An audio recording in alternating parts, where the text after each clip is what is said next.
Europe 1 Soir. 19h, 21h, Pierre de Villeneuve. Et puisqu'on a quitté Arthur Delaporte sur le thème de la méritocratie ou pas de Bernard Arnault, qui est encore une fois emploie 160 000 personnes, crée des usines. Effectivement, il y a des actionnaires qui se partagent les dividendes.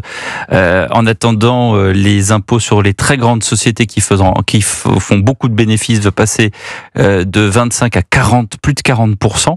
Écoutez Bernard Arnault hier lors de l'Assemblée générale de LVMH. Je reviens des USA et j'ai pu voir le vent d'optimisme qui régnait dans ce pays. Quand on revient en France, c'est un peu la douche froide. Aux USA, on vous accueille à bras ouverts, les impôts vont descendre à 15%, le marché se développe très vite. Quand on vient en France et qu'on voit qu'on s'apprête à augmenter les impôts de 40% sur les entreprises qui fabriquent en France, pour pousser à la délocalisation, c'est idéal. Alors je ne sais pas si c'est vraiment l'objectif du gouvernement, mais en tout cas, il va l'atteindre. Alors, que dit le gouvernement ? Écoutez la porte-parole Sophie Primas ce matin. Je comprends sa colère. Dans la condition budgétaire dans laquelle nous nous trouvons, chacun doit prendre part aux efforts que nous demandons de façon temporaire, un effort aux très grandes entreprises françaises. Nous savons les risques qui sont liés car nous sommes un gouvernement qui est pro-entreprise. Mais je comprends les propos de Bernard Arnault. C'est pour ça que, passé cette mauvaise passe, quand on aura un budget, on sera dans le travail pour revenir sur une politique pro-business. Ouais, alors ce qui est temporaire est durable. Et d'ailleurs, on n'a pas passé tout l'extrait de Bernard Arnault, mais on l'a entendu dire à cette même AG que ce qui était temporaire était durable. Écoutez encore sur ce sujet, Cyrielle Châtelain, la chef de file des députés écolos cet après-midi à l'Assemblée nationale. Emmanuel Macron, depuis 7 ans, a réduit les impôts, notamment sur les très grandes entreprises et sur les très grandes fortunes, ce dont Bernard Arnault a sans doute largement bénéficié. Et ça a coûté 60 milliards d'euros à la France. Si aujourd'hui on a un déficit qui explose, c'est justement parce qu'on a arrêté de mettre à contribution de manière juste les plus grandes entreprises et les plus grandes fortunes. Je lui dis, en fait, Bernard, chacun doit faire sa part. Bernard, chacun doit faire sa part, et en plus, ça rime. Elle dit le mot juste. Pardon, Madame Châtelain, mais vous n'êtes pas l'alpha et l'oméga de la justice sociale en France. Il me semble, en tout cas, il peut y avoir débat là-dessus, Jules Thorez. Encore heureux, parce qu'on serait encore plus imposé, alors que la France est déjà le pays le plus imposé d'Europe, que Bernard Arnault, l'année dernière, en tout cas LVMH, a payé 4 milliards d'euros d'impôts sur les sociétés. Donc si la solution de Cyrielle Châtelain, c'est de les imposer à hauteur de 50-60%, il faut le dire dès maintenant.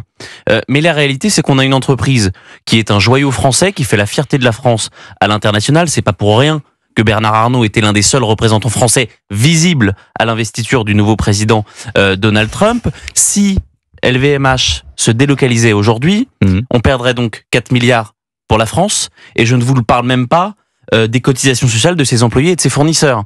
Donc, à un moment donné, que ces gens qui d'ailleurs méprisent celui qu'elle appelle Bernard, parce que c'est pas n'importe qui, pardonnez-moi, quand Bernard Arnault tire la sonnette d'alarme, c'est pas un petit patron d'entreprise d'une petite PME de 10 salariés, c'est l'un des hommes les plus riches du monde, c'est celui qui a une entreprise qui fonctionne, qui marche, qui emploie 170 000 personnes dans le monde, quasiment 50 000 en France. Il n'y a pas beaucoup de personnes, à part l'État, qui emploient plus de Français que Bernard Arnault. Donc, que les socialistes qui veulent nous imposer encore davantage se calment et se montrent un petit peu plus conciliants. Monsieur d'Artigol.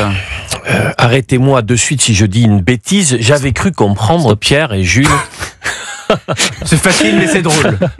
Oui, là j'ai pris mon risque. J'ai cru comprendre que depuis 2017, nous étions sur une politique de l'offre, c'est-à-dire une politique plutôt pro-business. J'ai souvenir de l'université d'été du MEDEF, où le patron des patrons à l'époque, Roux de Bézieux, disait « Nous vivons un rêve éveillé ».